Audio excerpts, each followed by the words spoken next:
Hey YouTube, today I'm going to be teaching you how to solve an x-cross or extend a cross. Obviously you won't always be able to do this, but hopefully after watching this video you will be able to learn some neat tricks that will improve your x-cross so you're always executing it efficiently and saving more time during your solves. Okay, let's get started.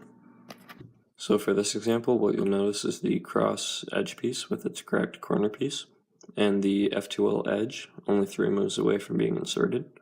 And so with this, you could make an X cross if you go L, R, U, I, R, I, D. Then you have a chunk here, but that didn't solve the other two pieces. So what you always want to do is find a solution to the entire cross during inspection, or else an X cross is not worth doing, because it can actually be slower than just doing a cross and going into your F2L pair. So what you'll want to do here is go B, so that blue is aligned, and then you can move L. But before bringing this down, you can do R2, so that orange is brought at 1, so that you can go UI, RI to insert this F2L edge, and then D to create the entire X cross.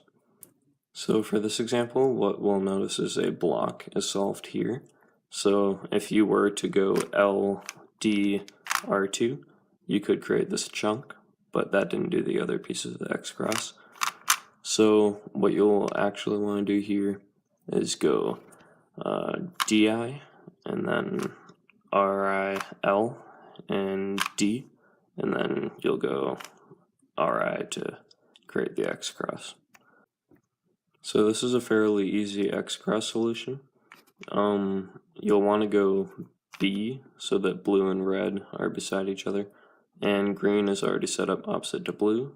And what you can do here, it's perfect because the F2L edge is already above orange, so when you go RI, then you could just move D, but that didn't make an X cross, so before going with D, you can go R, U, RI, and then D to create the X cross.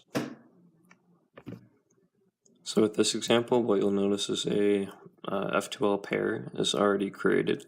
So if you moved D to align blue and green as opposites, then you can do L, Fi, so that red is inserted, and then you can move UI and then RI, L, BI. So you create an X cross.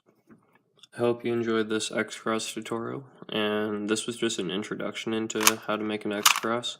So I hope that you enjoyed it, and if it was too easy for you, then don't worry, I will be making a more complicated X cross tutorial later. And I hope that you all learned something from this and are able to make more efficient X crosses. Alright, thanks for watching.